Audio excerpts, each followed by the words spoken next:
que Dieu répande toutes ses bénédictions à ses enfants.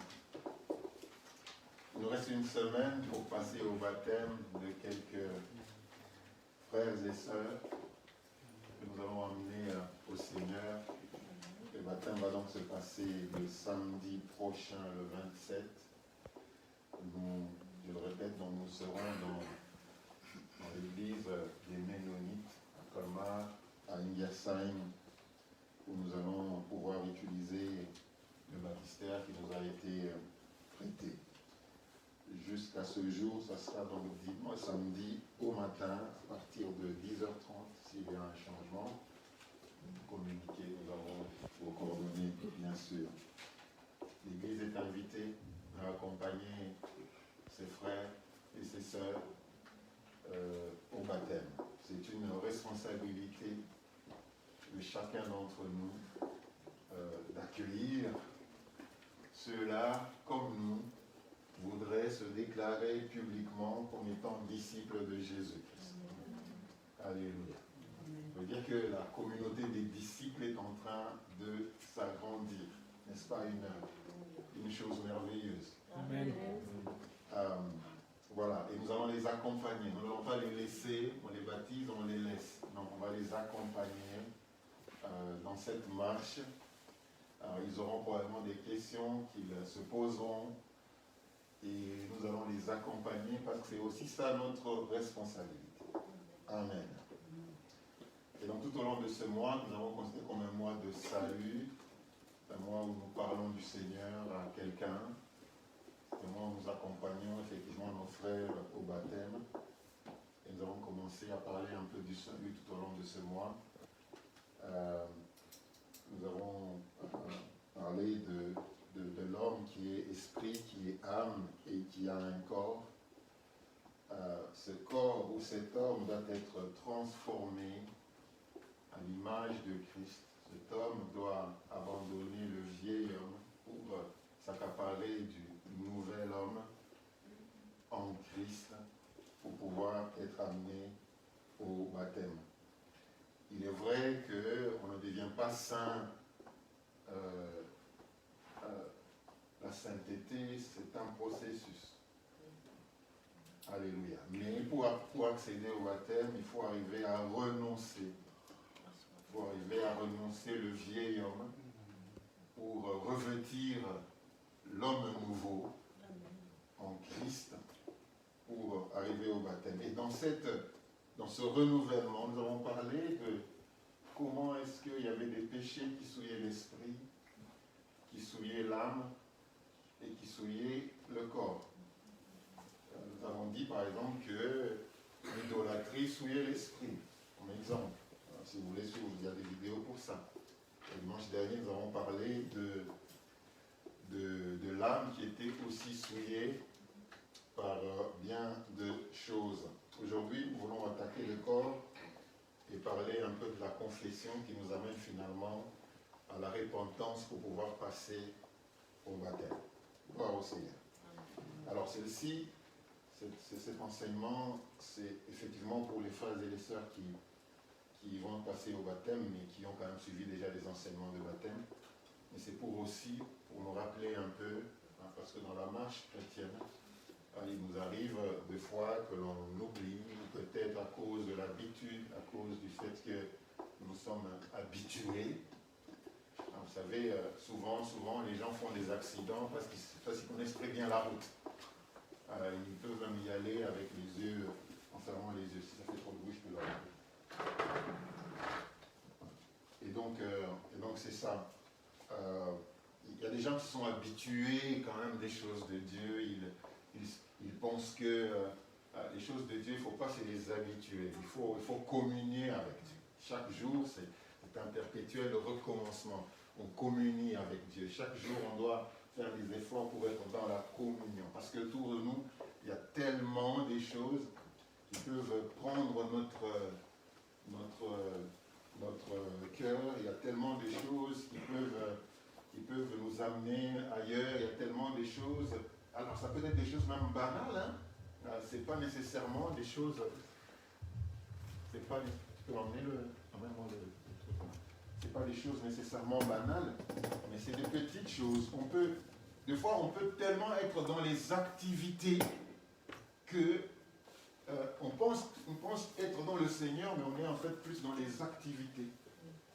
On peut être dans les activités, et ça peut arriver à tout le monde, hein. Même à nous autres. Même à nous autres, ça peut arriver à tout le monde. Ça peut arriver à tout le monde. On est tellement consumé par les activités, il faut ranger les salles, il faut qu'on oublie d'être en communion. Qu'on oublie qu'à un moment, il faut passer le temps dans la parole de Dieu. Qu'on oublie qu'à un moment, il faut prendre du temps dans la prière.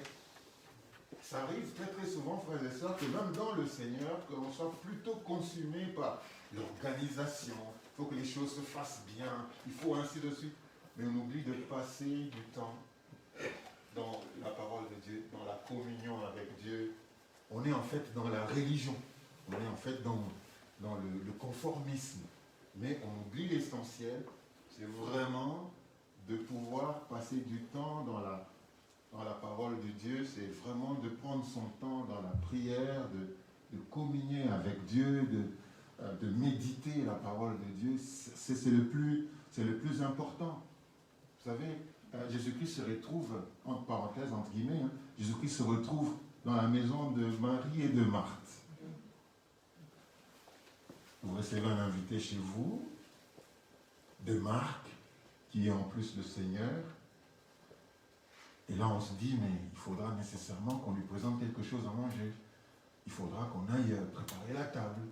On est plus dans ça. Il va venir, allez, il faut que l'on fasse ça. Il faut que... Et Marthe était comme ça. C'est pas mauvais. Ce n'est pas mauvais d'organiser les choses pour que finalement les autres viennent louer le Seigneur. Ce n'est pas mauvais. Mais Marie s'est dit, non, mais moi je veux écouter la parole de Dieu. Tout ça, c'est peut-être secondaire. Il a peut-être besoin de manger, mais c'est secondaire. Et Marthe, il s'est dit, mais c'est pas possible. Comment se fait-il qu'on a reçu quelqu'un de très important et que ma soeur, au lieu de venir m'aider pour qu'on puisse préparer la table, ainsi de suite, elle va s'asseoir auprès de Jésus-Christ. Elle s'est dit, mais Seigneur, mais parle-lui là, moi je suis occupé là. Vous savez donc, ni Marthe n'avaient pas fait une mauvaise chose. Parce qu'elle préparait quelque chose pour le Seigneur. Ouais. Donc, des fois, on peut être consumé dans l'organisation et oublier l'essentiel. Et oublier que nous devons vraiment passer du temps dans la parole de Dieu, dans la communion avec le Seigneur. Et vous qui allez vous faire baptiser, effectivement, il ne faudrait pas rester dans juste le conformisme, dans l'organisation, dans comment est-ce que je dois paraître, comment est-ce que je dois faire. Mais c'est vraiment la parure du cœur dont Dieu a vraiment besoin. C'est cette parure qui plaise à Dieu, qui, par la communion avec lui, par la méditation de la parole de Dieu, commence à ressembler à Christ. Amen. Donc aujourd'hui, nous parlons du corps. Alors, les souillures du corps, bien sûr que l'autre fois nous avons lu Galates au chapitre 5. Galates au chapitre 5, on peut peut-être nous lire ça. Je vais Galates 5, versets 19 à 21.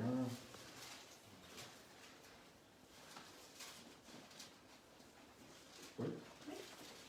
Or, les œuvres de la chair sont manifestes, ce sont l'impudicité, l'impureté, la dissolution, l'idolâtrie, la magie, les inimitiés, les querelles, les jalousies, les animosités, les disputes, les divisions, les sectes, l'envie, l'ivrognerie, les excès de table et les choses semblables.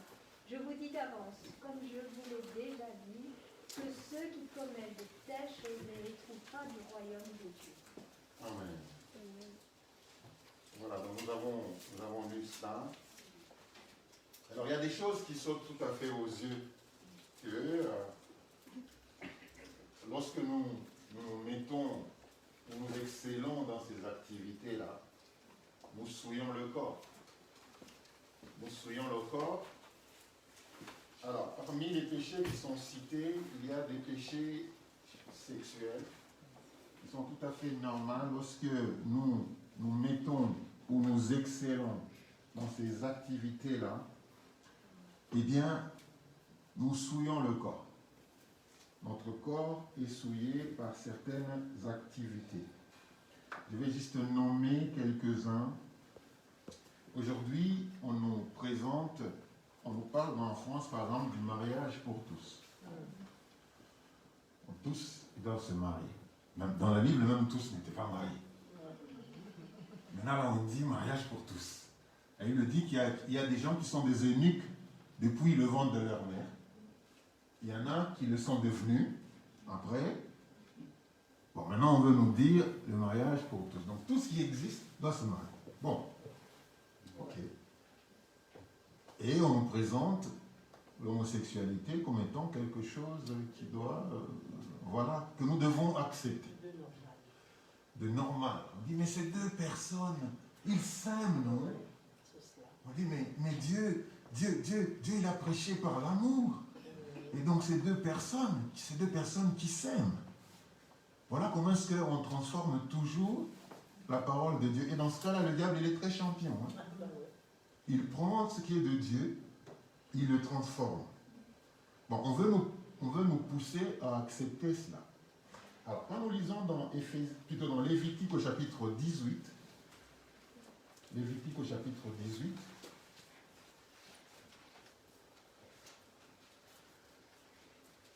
oui, chapitre 18, on peut nous lire verset 22. Alors, je peux lire aussi verset 23 directement, parce qu'on en parlera aussi. Tu ne coucheras point avec un homme comme on couche avec une femme. C'est une abomination.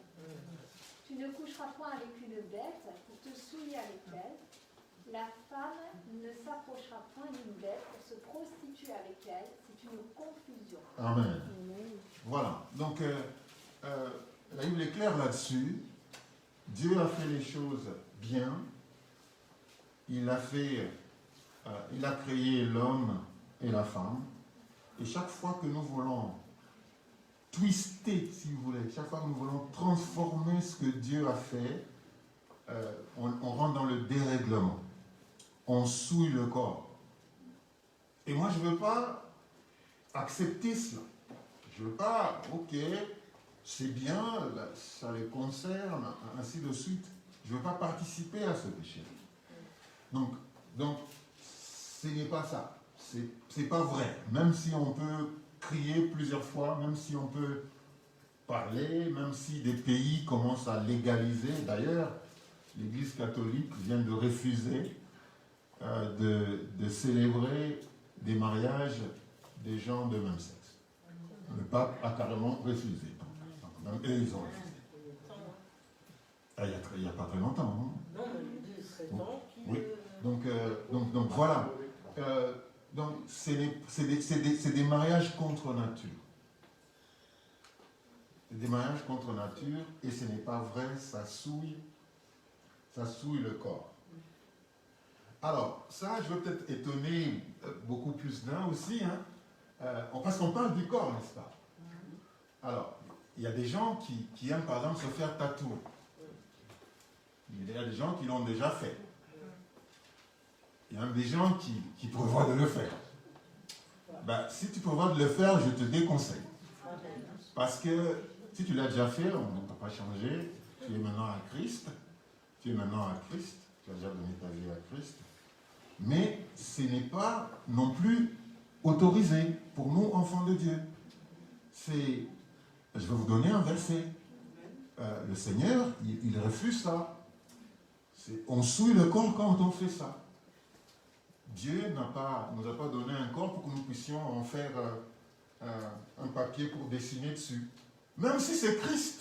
Parce qu'il y a des gens qui ont quand même dessiné Christ sur leur corps. Ah oui, j'ai vu. Les gens, non mais c'est Christ. Non mais c'est Jésus. Non mais c'est Jésus. Ils ont dessiné Jésus. Quand tu dis, mais c'est pas moi. Non mais c'est Jésus. J'ai dessiné Jésus. Ben, il n'a pas dit que tu le dessines sur ton corps. Si tu peux le dessiner dans ton cœur, ça serait même bien. Si tu peux faire une opération pour qu'on dessine Jésus dans ton cœur. Donc c'est pas bien. Quand nous allons dans les Lévitique toujours 19 au verset 18. 19 versets. Tu ne te vengeras point. Alors, Lévitique, plutôt, qu'est-ce que j'ai dit? Lévitique 19, verset 19. 28.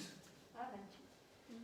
Vous ne ferez point d'incision dans votre chair pour un mort, et vous n'imprimerez point de figure sur vous. Je suis l'Éternel. Voilà. Donc, le Seigneur nous déconseille de faire, parce que quand on fait le tatou, c'est vraiment une incision. Hein, on est en train de... Le Seigneur nous demande de ne pas faire ça, de ne pas imprimer des choses sur notre corps. Notre corps, il nous l'a confié. Je vous ai dit l'autre fois qu'il y a des choses pour lesquelles Dieu nous demandera des comptes, parmi lesquelles notre corps. Parmi lesquels notre corps. Lui me dit, mais que votre corps soit gardé pur pour le Seigneur. Donc, il y a des choses que nous faisons avec notre corps pour lesquelles nous aurons un jour à donner, à rendre compte. Donc, je prends comme ça des choses qui sont un peu ambiguës, que nous considérons un peu comme très légères, dans le sens que qu'est-ce que ça va faire, parce que les grosses souillures du corps, nous les connaissons. Mais il y a toujours des subtilités qui font que même les enfants de Dieu ne savent pas trop s'ils doivent le faire, s'ils ne doivent pas le faire. Donc, imprimer des choses sur votre corps, c'est une souillure du corps. Même faire des incisions, même si c'est Jésus-Christ, même si c'est la croix, c'est pas parce que j'ai dessiné la croix sur mon corps que quand le diable il vient, il voit la croix sur mon corps, il va dire « Oh, ici, il y a une croix. » Non, frères et sœurs. Non. Donc, qu'on ne donne pas vraiment des actions comme ça au diable pour qu'il puisse venir nous embêter. Il y a des choses comme la prostitution. Ce que l'on fait de notre corps, je l'ai dit, utiliser son corps pour obtenir une faveur quelconque, Dieu n'autorise pas cela. Ça, c'est pour vraiment souiller notre corps.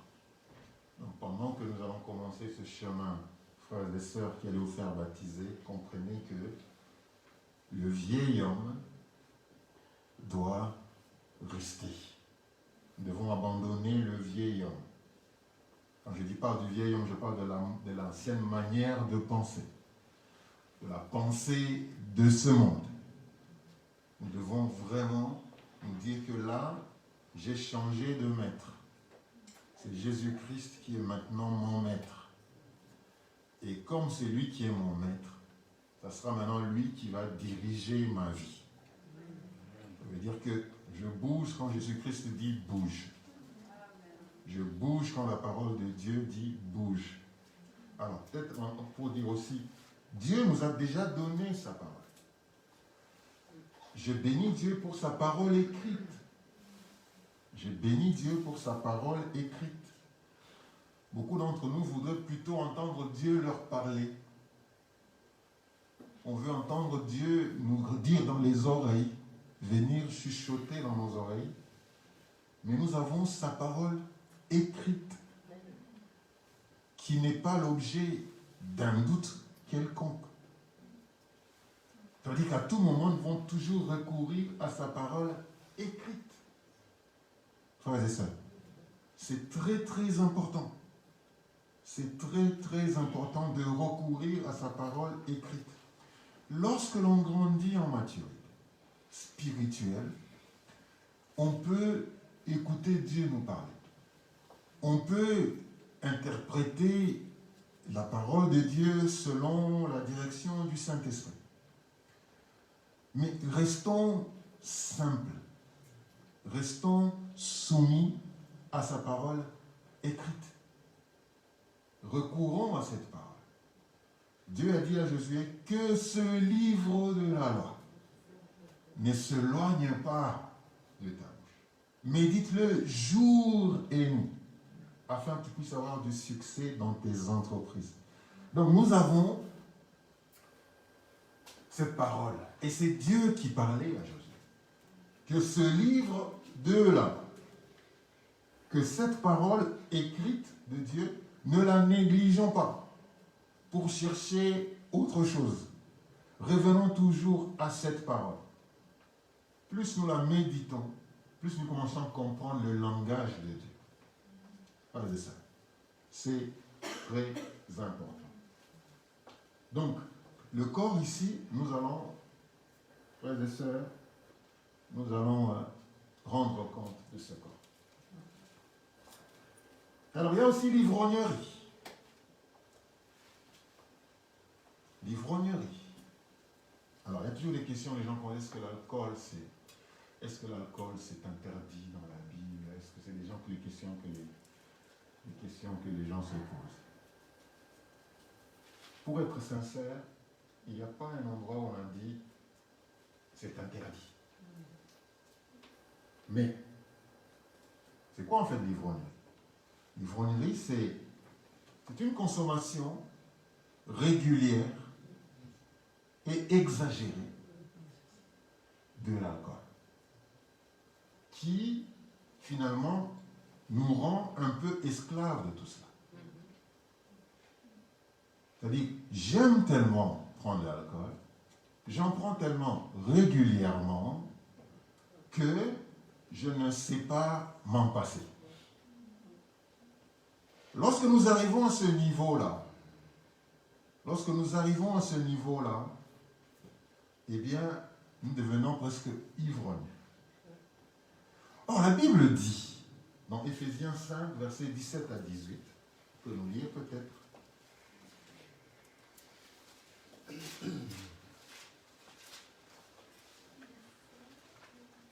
17 à 18. Éphésiens 5. C'est pourquoi ne soyez pas inconsidérés, mais comprenez quelle est la volonté du Seigneur. Ne vous enivrez pas de vin, c'est de la débauche. Soyez au contraire remplis de l'Esprit. » Amen. Vous savez, lorsque le Saint-Esprit est descendu sur les disciples, eh bien, ils ont commencé à parler en langue. Et les gens qui étaient là, ils se sont dit, mais on a l'impression qu'ils sont ivres. Ils ont bu. Ils sont ivres de vin. C'est comme ça que les gens les percevaient. Parce qu'ils étaient, quand on est ivre, on a la joie, on sourit. Lorsqu'on a pris un verre de trop, on sourit, on a le sourire. On peut même parler des choses qu'on ne parle pas quand on n'a pas encore bu. On peut sortir des secrets, on peut sortir tout ce qui était caché dans le cœur. Tout le complot que je faisais, je le sors.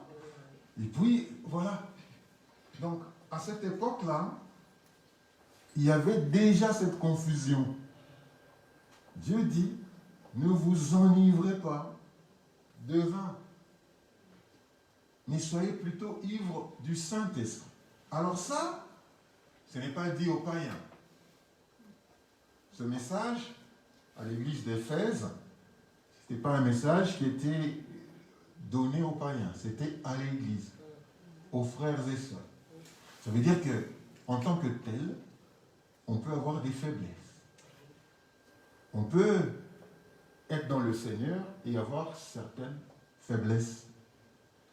Et dans le Seigneur, si nous avons une conscience, nous devons savoir que nous avons des faiblesses.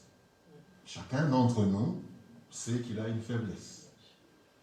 Devant Dieu, on ne peut pas se cacher. On ne se connaît pas vraiment de l'intérieur. À moins peut-être que l'on vive ensemble. Mais même alors, ce n'est pas toujours évident. Mais chacun de nous sait que ça, c'est ma faiblesse. Et sur ça, je dois beaucoup travailler. Je dois plutôt faire attention. Parce que, ce qui est sûr, c'est que, et surtout pour vous qui allez vous faire baptiser, là où le Seigneur t'a pris, de l'endroit où il t'a pris, de ce que tu faisais, le Seigneur est venu te sauver. C'est la même chose que le diable va utiliser pour te reconquérir. Si c'était dans l'alcool, il va utiliser l'alcool pour te reconquérir. C'est toujours comme ça que le diable agit. C'est-à-dire que si c'était dans l'impudicité, où tu servais le diable assez souvent, ou l'ennemi, s'il veut t'attaquer, il va pouvoir te présenter ça. C'est toujours dans ce que le Seigneur nous a pris, nous a délivré, que l'autre vient aussi pour chercher. S'il y a des séductions, ça sera plutôt dans ce domaine-là. C'est pourquoi quand chacun connaît sa faiblesse, il doit faire des efforts pour vraiment verrouiller par la parole de Dieu tout ça. Il doit faire tout pour verrouiller la parole de Dieu. Donc, et ici c'est l'ivrognerie, eh bien ça sera toujours là où il t'aura. Parce que quand on est ivre, on peut être chrétien, mais quand on est ivre, alors je ne sais même pas si les disciples buvaient à l'époque, parce que pour que les gens pensent qu'ils étaient ivres, je ne sais pas s'ils les avaient vus, ivres peut-être à part le passé, mais ça c'est moi qui le dis.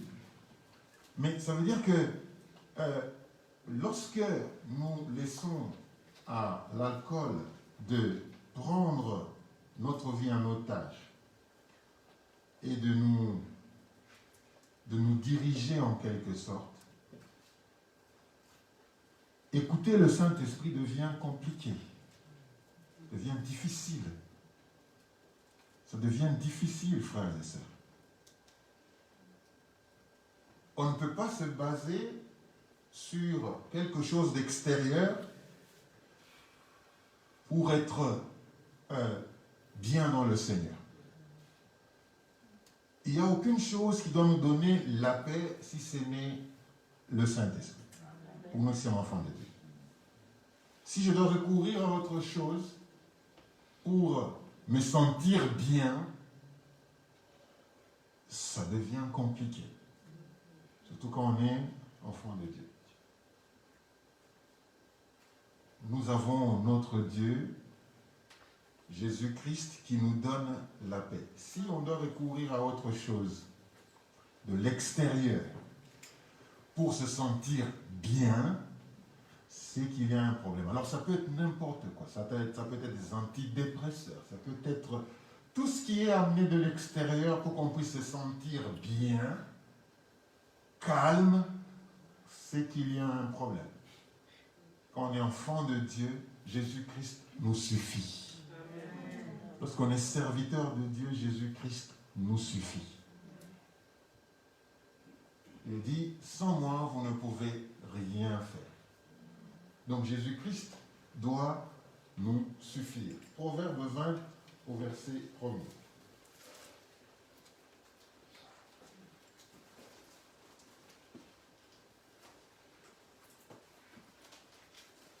On parle de l'ivrogne.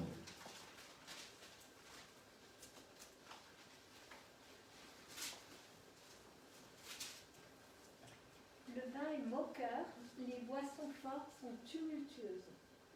Quiconque en fait excès n'est pas sage. Donc, le vin est moqueur. C'est-à-dire, quand tu le prends, en fait, il est en train de se moquer de toi. Et regarde celui-là, il est en train de me prendre, j'ai l'oreille. Le vin est moqueur. Quand tu le prends là, tu regardes, il est moqueur. Il te dit, tu me consommes? Ben, continue. Tu verras où je vais t'emmener. En d'autres termes. Et Ali le dit, les boissons fortes sont tumultueuses. Ça veut dire que j'ai commencé par les boissons un peu moins fortes. Et puis, et puis ça ne me fait rien. Parce que, effectivement, j'ai des soucis, j'ai des problèmes, et je veux me calmer.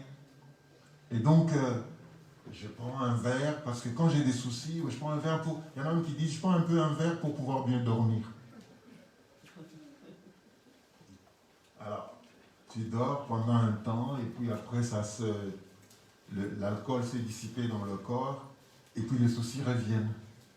Tu dis, non, il faut que je monte de dose. C'est toujours comme ça aussi. Hein. même les psys et les autres, ils vous donnent d'abord des médicaments un peu plus légers, et puis après, plus le corps, on commence à en demander encore plus, on commence à pomper, on augmente de niveau, ainsi de suite, et puis après, ça vous prend, ça vous avilit, vous devenez presque dépendant, et on prie, mais le cerveau, il a déjà été endommagé. Dieu a prévu que Jésus-Christ nous suffise. Dieu a prévu que lui nous suffise. Il nous suffit, il doit nous suffire. Quand on donne sa vie au Seigneur, le Seigneur doit nous suffire. Il doit être un tout pour nous. Il doit être un tout pour nous. Pourquoi l'apôtre Paul se permettait de dire, ce n'est plus moi qui vis, mais c'est le Christ qui vit en moi. Ça veut dire, je suis suffisant. Et même quand les soucis peuvent venir, parce que je veux qu'une écharde puisse m'être ôtée, Jésus-Christ dit non. Dieu qui dit non. Ma grâce te suffit. La grâce de Dieu nous suffit. On n'a pas besoin d'autre chose. On a besoin de la grâce de Dieu qui nous suffit. Si la grâce n'arrive pas à te suffire, c'est qu'il y a quelque part un problème. Parce que la grâce, frères et sœurs, mais c'est tout ce que nous pouvons souhaiter. La grâce, c'est comme un parapluie. C'est un parapluie. On sait que Dieu nous a fait grâce. C'est-à-dire que nous méritions des choses, nous méritions la condamnation, mais Dieu nous a fait grâce. Il a fermé les yeux sur ce que nous méritions. Et il a dit, allez, tout ça, on oublie. Maintenant, je veux que nous puissions cheminer ensemble. Maintenant, regarde à moi. Maintenant, je deviens ton soutien. Je deviens ton abri. Je deviens ton appui. Je deviens ta retraite. Donc maintenant, regarde à moi. Ne regarde pas aux choses, même si les choses ici à l'extérieur peuvent sembler être troublantes. Non, toi regarde à moi. Pierre qui dit, mais si c'est toi, fais que je vienne là où tu es. Allez, viens. Il a commencé à aller vers Jésus-Christ. Et puis, lorsqu'il a détourné ses yeux, il a commencé à faire cas des circonstances, il a commencé à couler. Donc, ayons les yeux fixés sur Jésus-Christ. Quels que soient les problèmes que nous pouvons connaître, ayons les yeux fixés sur lui. Il n'y a rien qui peut sortir de l'extérieur, qui peut nous donner une si grande paix, si ce n'est Jésus lui-même. Donc, des choses comme l'ivrognerie, le tabagisme, c'est les choses qui sont en train de dénaturer ce que Dieu a fait, qui nous rendent dépendants.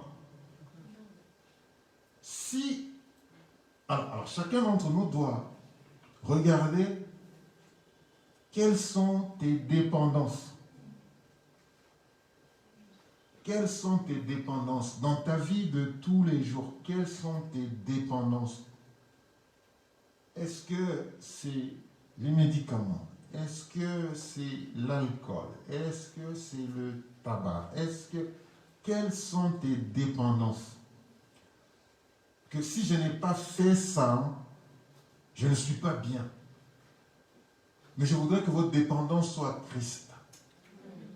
Que notre dépendance soit Christ. Si je n'ai pas encore communié avec Christ, je ne suis pas bien. Si je n'ai pas encore médité sa parole, je ne suis pas bien. Si je n'ai pas encore passé un temps dans sa présence, je ne suis pas bien. Si Christ devient notre dépendance, eh bien, nous avons franchi un pas considérable. Par contre, si les dépendances, c'est plutôt autre chose, il ne faudrait pas être délivré pour revenir encore esclave de quelque chose. Ne soyons pas esclaves de quelque chose autre que de Christ. Frères et sœurs, c'est important. Ne rendons pas notre corps esclave de quelque chose. Nous devons être capables de dominer les envies du corps. C'est important. Ça peut être les excès de table. C'est aussi un péché, les excès de table. C'est aussi un péché.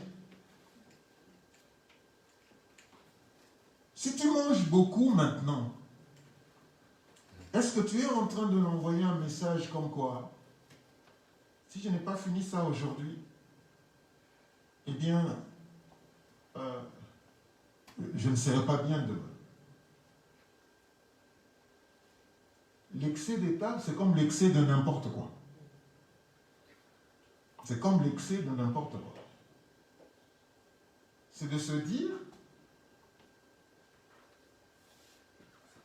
ça peut mettre un esprit en fait. Ça peut être un esprit qui me pousse à toujours avoir plus, à toujours vouloir plus. Il y a des gens qui ne sont jamais satisfaits. Il y a des gens qui ne sont jamais satisfaits. Ce n'est pas seulement l'excès de table, mais c'est l'excès de n'importe quoi. Il y a des gens qui ne sont jamais satisfaits, qui ont toujours besoin de plus d'argent, de plus d'alcool, qui ont toujours besoin de plus. Il manque le Saint-Esprit, parce que la maîtrise de soi, c'est un don du Saint-Esprit. Donc si j'ai toujours besoin de plus de considération, j'ai besoin de plus que les gens me disent toujours de bien de moi, j'ai toujours besoin qu'on me loue, j'ai toujours besoin, il faut faire attention, parce qu'on devient dépendant du regard des autres.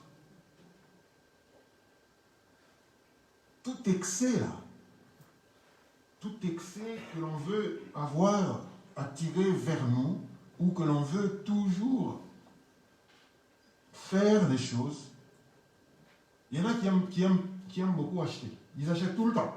Tout le temps, ils achètent. Tout le temps, ils achètent. Et vous avez déjà constaté qu'il y a des moments où on n'est pas bien. Et on veut se guérir un peu en achetant. Et je ne suis pas bien. Et je sors, je vais en ville. Et tout ce que je vois, j'achète. Quand je reviens à la maison, je regarde et je dis, en fait, pourquoi j'ai acheté tout ça? Je n'en ai pas besoin. Je n'en ai pas besoin. Tout excès là, tout excès n'est pas bien. C'est une dépendance. Et toute dépendance qui n'est pas Christ, eh bien, c'est une souillure.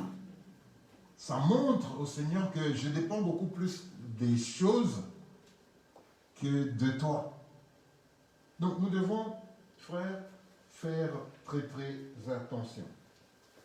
Alors, dans le texte que nous avons lu, on a parlé aussi de l'impudicité. L'impudicité, c'est quoi en fait? L'impudicité, ce n'est pas nécessairement l'adultère. Non, l'impudicité, c'est une manière de se comporter. Une manière de se comporter qui frise un peu l'immoralité sexuelle. Ça veut dire, par exemple, je peux faire des choses pour attirer, je peux m'habiller d'une certaine manière pour attirer l'attention des gens. C'est passer du temps à regarder des films érotiques. C'est exposer son corps. Et alors on pense toujours que c'est seulement les femmes, même les hommes en fait. Tu vois?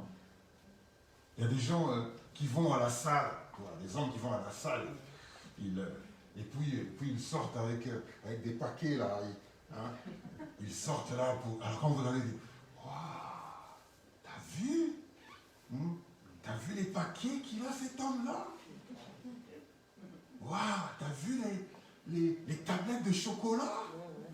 Et tout. Et quand il passe là, il est comme ça et tout. Et toi, quand tu as un mari qui est seulement comme ça, là, moi, j'aimerais bien celui-là. Hein. J'aimerais bien celui-là. Là.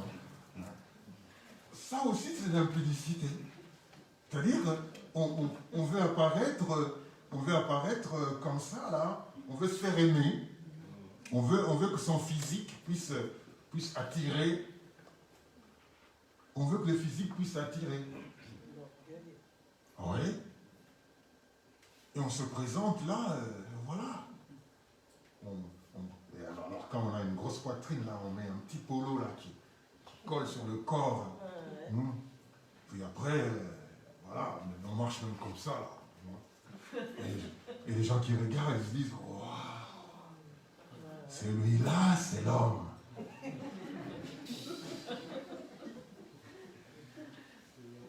Et quand on est femme, on va aussi faire d'autres trucs là, hein, pour exposer un peu le corps. On expose le corps et quand tu passes, les hommes disent, c'est pas moi qui vais exposer. t'as vu celle-là? T'as vu celle-là? Nous, on ne doit pas être dans ça. On ne doit pas faire ça. Nous, on ne doit pas faire ça. On doit être sobre. On doit être dans la piété. On doit s'habiller correctement. On ne doit pas exposer des parties de nos corps pour attirer. On doit plutôt attirer par notre cœur, par la parure de notre cœur. Hein, frères et sœurs, par la parure de notre cœur. Par la parole qui sort de nos bouches. On doit plutôt attirer par autre chose. On doit être très sobre, presque même passer inaperçu. La Bible parle de Jésus-Christ, il avait une apparence qui ne pouvait même pas attirer nos regards. Il avait une apparence qui ne pouvait pas attirer nos regards. Mais quand on l'écoutait, les gens se disaient, pareil homme, aucun homme n'a parlé comme lui. On a déjà entendu des hommes parler, mais comme lui, non. Celui-là, il est peut-être le Fils de Dieu. On a entendu des chrétiens parler, mais lorsqu'elle nous a parlé, c'était différent.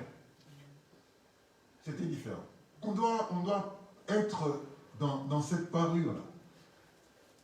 Parce que ce corps-ci, frères et sœurs, si on ne fait pas attention, non, il peut nous amener loin. Si on ne discipline pas le corps, alors, que l'on soit mature spirituellement comme on veut, que l'on connaisse Dieu comme on veut, frères et sœurs, à un moment, le corps parle toujours. Il veut s'exprimer. Il veut s'exprimer. Je suis désolé, que l'on soit pasteur, que l'on soit évangéliste, ou c'est pas moi quoi. Si on ne fait pas attention, eh bien, ce corps va nous diriger. On doit faire attention. On doit vraiment veiller. On doit veiller. Nous devons veiller. Ce corps, nous devons veiller. Nous devons faire attention. Et ce n'est pas, comme je l'avais dit une fois, ce n'est pas seulement sexuel. C'est aussi les honneurs. Le corps, il aime les honneurs. Le corps, il aime les honneurs. Il aime être loué. Il aime être applaudi. Il aime que les gens disent... Il va te pousser à te faire voir. Il va te pousser à ce que les gens te remarquent. Il va te pousser... Mais des fois inconsciemment. Des fois, ce n'est pas intentionnellement. Inconsciemment. Parce que lui aussi veut s'exprimer. Le corps nous accompagne partout. Même dans les visions que l'on reçoit de Dieu, le corps nous accompagne. Même quand Dieu te révèle la nuit quelque chose, il y a toujours une partie de corps qui vient. Tout message que tu reçois, que tu vas recevoir, même venant de Dieu, le corps va toujours accompagner. Il va créer un film. Le corps peut créer un film. D'ailleurs, le corps crée toujours un film. C'est pourquoi le message, il est très important. Il faut plutôt faire attention au message de ce que l'on reçoit qu'au film que l'on voit. Parce que le corps, il nous accompagne toujours. Il va un peu amener du corps, quoi, de la chair, quoi. Pourquoi il y a eu des familles qui étaient divisées parce que quelqu'un est allé rêver, il a vu que sa maman est en train de le poursuivre la nuit pour la tuer, et demain le matin. Vous savez pourquoi est-ce qu'il y a beaucoup d'enfants? Il y a beaucoup d'enfants en Afrique, beaucoup d'enfants de la rue.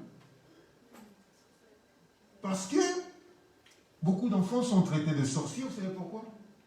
À cause de ça. À cause de ça. On rêve, on voit que le petit fait comme ça le lendemain matin. Non. Ce petit-là, c'est un sorcier. Allez, on le chasse de la famille, il se retrouve dans la rue. Et dans la rue, il va maintenant avoir la sorcellerie. Parce que là, vous le livrez à tout. Aux mauvaises choses, ainsi de suite. Donc, faisons attention, frères et sœurs, à ce que nous recevons. Considérons plutôt le message que le film, que les choses que nous créons. Ça peut amener à beaucoup la confusion. On va s'arrêter là, mais nous comprenons que, puisque nous sommes esprit, corps et âme, quand nous péchons, nous affectons une partie de nous. Ça peut être l'esprit, ça peut être le corps, ça peut être la chair. Et nous devons, frères et sœurs, tout faire, surtout pour nous et pour vous qui vous approchez du baptême, de vraiment renoncer au vieil homme pour revêtir l'homme nouveau. Et même pour nous qui sommes dans l'Église, qui avions connu le salut, mais qui dans notre chemin, parce que pour une raison comme pour une autre, nous avons été déviés, eh bien nous devons vraiment aspirer à cette posture parfaite de Christ. Alors, je ne voulais pas faire un enseignement, mais c'est toujours mieux quand même de donner quelques exemples. Et donc, si on a constaté qu'on a péché, eh bien, il faut confesser ses péchés. Amen. Il faut confesser ses péchés et revenir à Christ. Maintenant, on se pose toujours la question, est-ce que je confesse directement à Christ, à Dieu, ou bien je confesse à quelqu'un?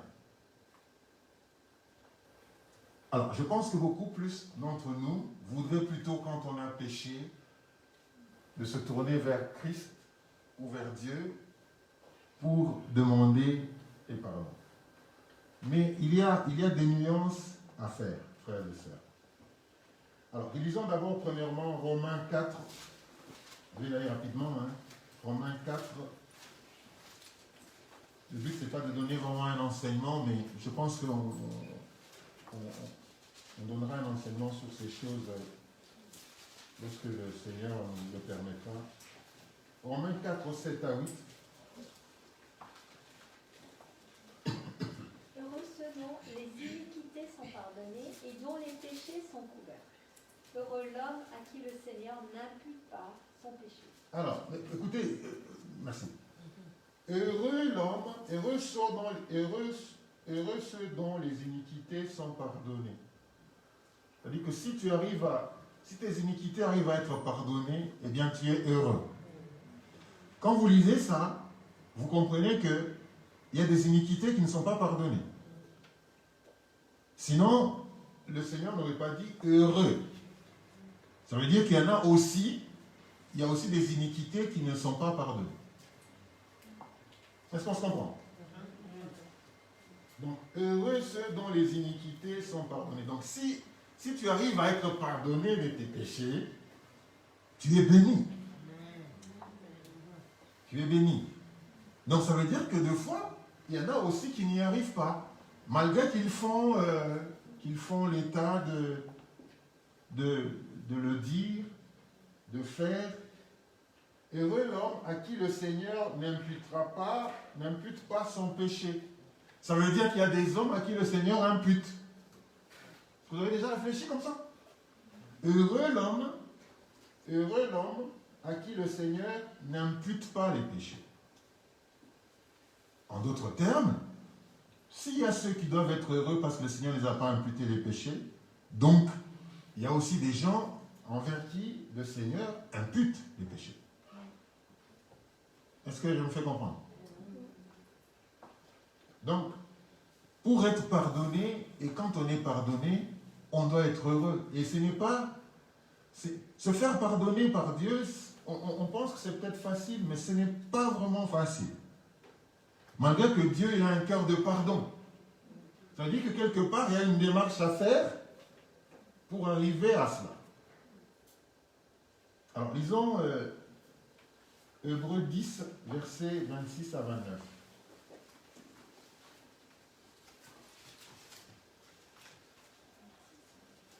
Car si nous péchons volontairement, après avoir reçu la connaissance de la vérité, il ne reste plus de sacrifice pour le péché, mais une attente terrible du jugement, l'ardeur d'un feu qui dévorera les rebelles. Celui qui a violé la loi de Moïse meurt sans miséricorde sur la déposition de 2 ou 3 témoins. Amen. Donc, la Bible dit que si nous péchons volontairement, c'est-à-dire que si nous connaissons que c'est un péché, nous péchons volontairement, à ce moment-là, il n'y a pas de sacrifice pour le péché. Ça veut dire que nous, les enfants de Dieu, on doit éviter de pécher volontairement. Pécher volontairement pour un enfant de Dieu, c'est pas bon. Parce qu'il m'a fait ça, eh bien moi aussi je vais lui faire ça. Parce qu'il a dit ça du mal, il a dit du mal de moi, eh bien moi aussi je vais faire ça. Parce qu'il s'est conduit comme ça, eh bien moi aussi je me conduis comme ça. Parce qu'on sait déjà préalablement que ce n'est pas bon. Mais on veut le faire parce que, ainsi de suite. Donc nous devons éviter, frères et sœurs, nous, enfants de Dieu, de faire des choses volontairement. On était en train de parler de la subtilité de Dieu qui nous pardonne. Nous devons éviter vraiment de faire des péchés volontairement. Matthieu 18, 15.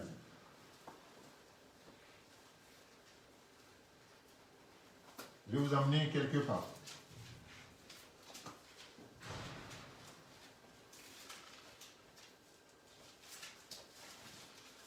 Si ton frère a péché, va et reprends-le entre toi et lui seul, et s'il t'écoute, tu as gagné ton frère. Mais s'il ne t'écoute pas, prends avec toi 1 ou 2 personnes, afin que toute l'affaire se règle sur la déclaration de 2 ou 3 témoins. Amen. Alléluia. Donc, elle le dit si... J'ai dit Matthieu 18, hein?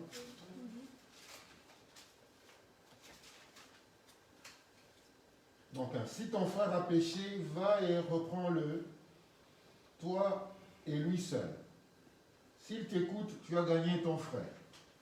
Mais s'il ne t'écoute pas, prends avec toi 1 ou 2 personnes, afin que toute l'affaire se règle sur la déclaration de 2 ou 3 témoins. S'il refuse de les écouter, dis-le à l'Église, et s'il refuse aussi d'écouter l'Église, qu'il soit pour toi comme un païen et un publicain. Donc il y a une démarche. Ça veut dire que un frère et une sœur peut constater que tu as péché. Et dans l'amour, peut venir t'en parler. Écoute, ce que tu as fait, ce n'était pas bien. C'est entre nous. Hein. Ce que tu as fait, ce n'était pas bien. Et la Bible dit, s'il t'écoute, qu'est-ce que tu as fait? Tu l'as gagné. Ça veut dire que si la personne accepte, oui, j'ai péché,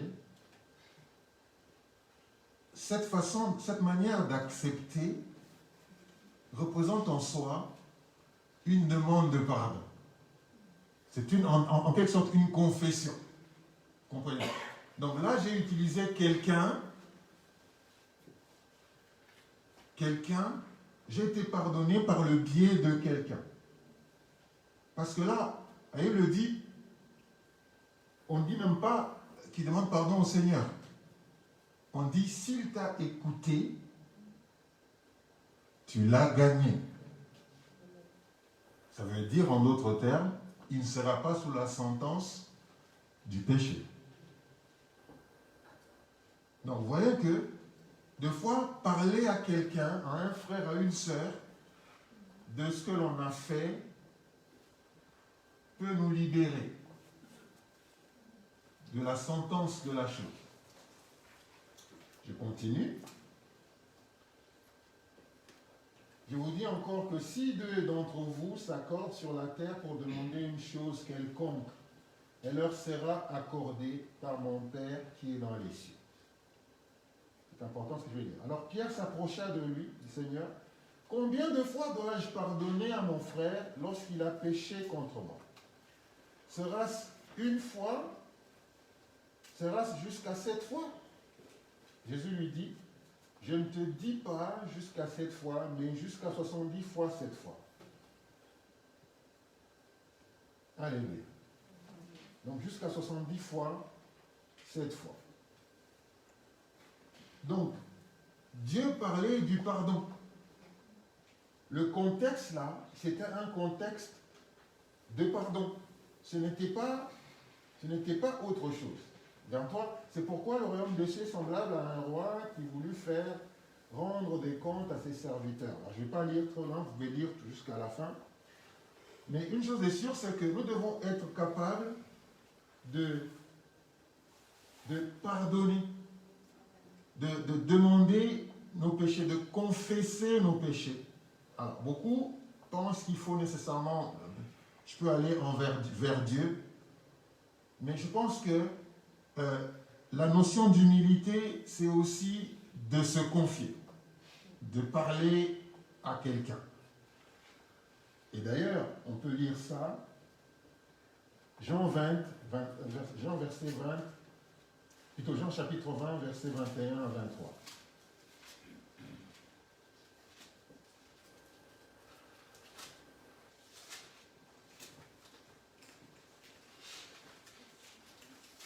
Oui.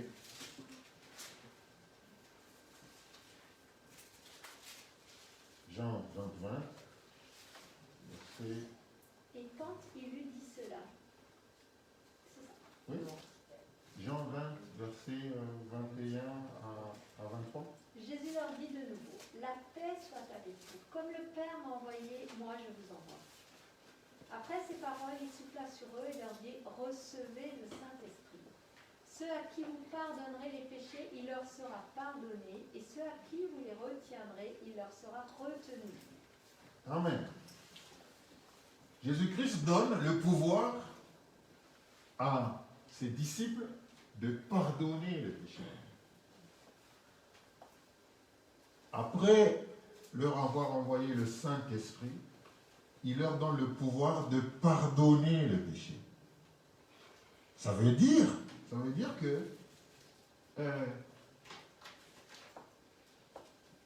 tu as péché, tu vas confesser chez un serviteur, quelqu'un en qui tu as confiance, peut-être ton pasteur, il a le pouvoir de pardonner le péché.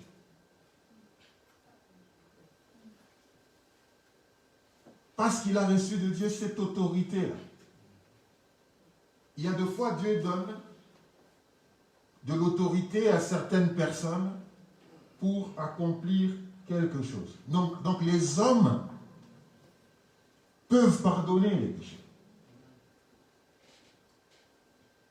La démarche, là je le dis avec sincérité, la démarche des catholiques par rapport à la confession, c'est pas une mauvaise démarche en soi. C'est pas une mauvaise démarche. Peut-être qu'elle est utilisée maintenant un peu. Mais là, Jésus-Christ a donné le pouvoir à ses disciples de pardonner les péchés. Ceux à qui vous pardonnerez les péchés, ils leur seront pardonnés. Après avoir reçu le Saint-Esprit. Alors là, ça devient quoi? Ça devient un peu le pouvoir de la confession. J'ai mal fait. Je m'approche de quelqu'un. Écoute, voilà ce que j'ai fait. je regrette l'avoir fait, je voudrais recevoir le pardon du Seigneur. La Bible dit, il leur a donné le pouvoir de pardonner le péché. Parce que nous, on pensait qu'il n'y a que Dieu qui pardonne les péchés. Mais Dieu a donné aussi ce pouvoir à certaines personnes matures spirituellement, à qui tu peux te confier pour dire, voilà ce que j'ai fait. Et d'ailleurs, la Bible le dit, confessez les péchés les uns aux autres afin que vous soyez guéris. Donc, on peut y aller directement auprès de Dieu, mais je pense que la confession la plus puissante, parce que Dieu, personne ne le voit, la confession la plus puissante, c'est aussi ce chemin que Dieu a établi,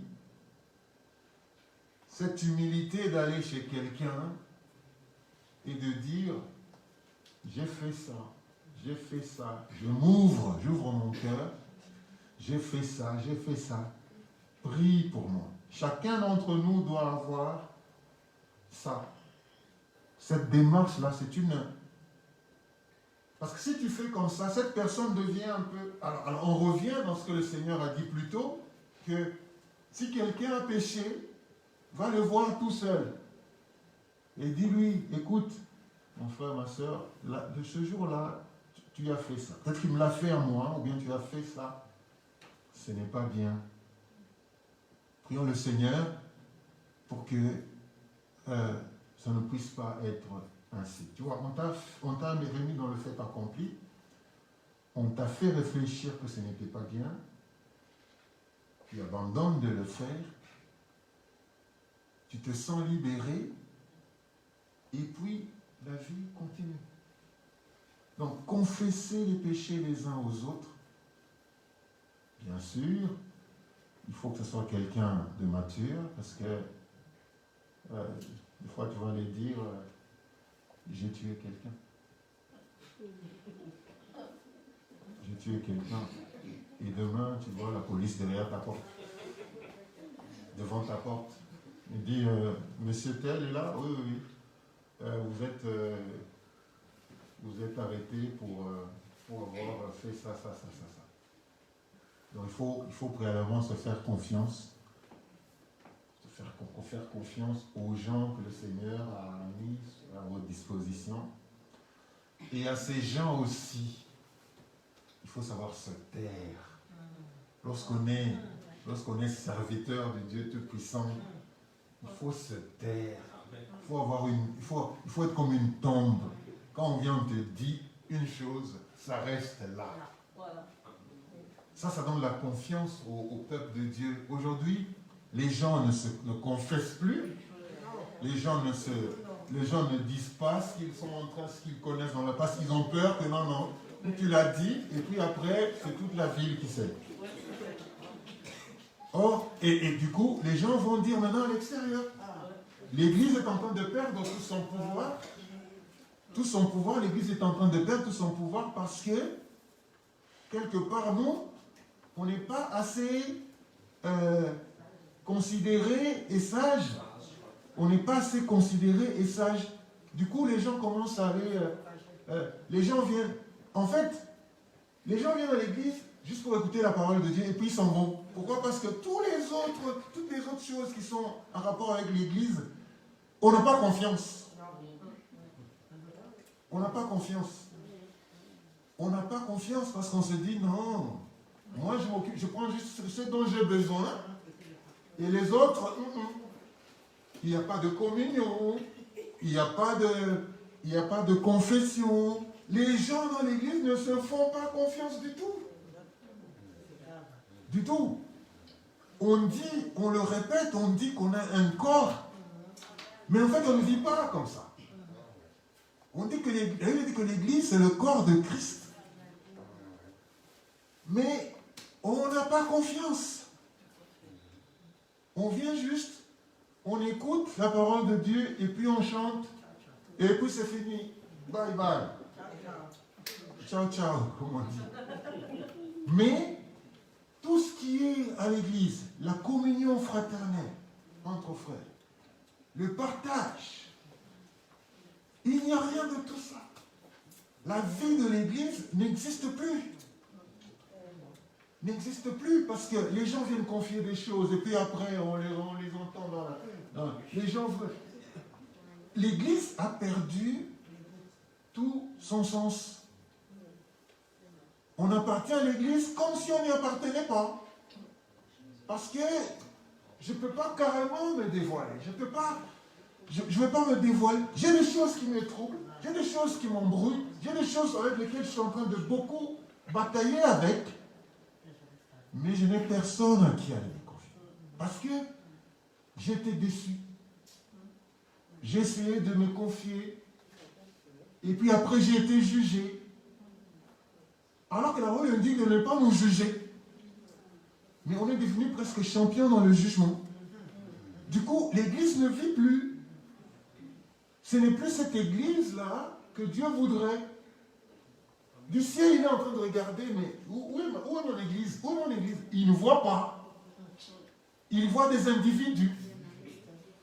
Il ne voit pas l'Église corps du Christ. Il voit les individus. Il voit un tel, mais il ne voit pas son corps. Il ne voit pas l'Église corps du Christ. Parce qu'on a déplumé cette Église de tout ce qu'elle devait faire. Frères et sœurs, réveillons-nous. Revenons à Christ. Revenons à Christ. Nous avons beaucoup de choses sur lesquelles nous devons travailler. Nous tous. Nous tous. Du pasteur jusqu'à... Nous tous. Il y a des choses sur lesquelles nous devons travailler. On n'est pas vraiment un corps. Et d'ailleurs, on a une église, mais il y a tel qui à peine adresse la parole à l'autre. Il y a tel à peine adresse la parole à l'autre. Il y en a qui ne se disent même pas bonjour. Il y en a qui ne se disent pas bonjour. Il y en a qui ne se disent pas bonjour. Il y en a qui... On n'a même pas la joie de se rencontrer. Alors qu'on devait avoir la joie. Le dimanche, mais c'est la famille qui se rencontre. C'est la famille de Dieu. On doit voir comment nous sommes joyeux. On doit voir comment nous sommes contents de nous retrouver. Mais ces choses disparaissent parce qu'on veut agir en individu. On ne sait plus se faire confiance. On ne sait plus se dire, si je vais trouver tel frère, que je lui parle, je lui expose mon problème, je trouverai une oreille attentive. Non, c'est le jugement. Donc, nous avons du travail à faire, frères et sœurs. Nous avons, nous tous, et vous qui allez vous faire baptiser, ne soyez pas comme nous. Ne soyez pas comme nous. Donc, nous vous parlons de ces choses pour que vous ne puissiez pas être comme nous. Pour que vous compreniez les dangers de tout cela. L'Église est un corps, c'est une famille, c'est le corps dont Christ est la tête. Des fois, Christ il regarde le corps et il dit, mais est-ce que ça c'est moi, c'est mon corps? Il dit, mais est-ce que c'est mon corps ça? La tête regarde le corps et il dit, non mais, non, c'est pas comme ça que je veux que mon corps soit. Donc on doit être content de se retrouver, on doit vivre cette vie de l'Église, frères et sœurs. Que Dieu nous bénisse et nous aide. Et nous aide vraiment à revenir, à être cette Église où, une Église différente, où on a la joie de se confier. Écoute, prie avec moi parce que j'essaye, mais j'y arrive pas. J'essaye de laisser ça, j'y arrive pas. Quand je m'ouvre à toi, au moins j'ai quelqu'un qui devient un peu ma sentinelle, qui peut veiller sur moi. Il peut me dire, oh, écoute, tu peux pas. Mais c'est entre nous. La première démarche, c'est je te trouve. Si j'y arrive pas, j'associe quelqu'un d'autre, on vient, on te trouve. Ben, si même cette personne-là n'y arrive pas, eh bien, on prend toute l'église, on vient, et là, si tu refuses de nous suivre, là, on dit non, non, celui-là, c'est un païen. Non, ce n'est pas un chrétien, c'est un païen. C'est pas moi qui le dis, c'est la Bible. N'est-ce pas qu'on l'a lu? Non, celui-là, c'est un païen. Parce que si un frère vient, il te parle d'une chose, il n'y arrive pas, un deuxième, et puis toute l'église, et tu te braques, donc c'est que tu n'as pas encore connu Christ. Mais nous avons connu Christ. Et nous devons faire des efforts pour que nous puissions, frères et sœurs, être dans la présence et revenir à cette église afin de jouir de tout ce qu'une église peut être. Je veux cette église-là où nous pouvons jouir de tout ce qu'elle peut être. Pas juste, je prends juste ce dont j'ai besoin et puis tous les autres, je ne veux pas. Ce n'est pas ça l'église que Jésus-Christ voudrait établir ici sur la terre. Que Dieu nous bénisse.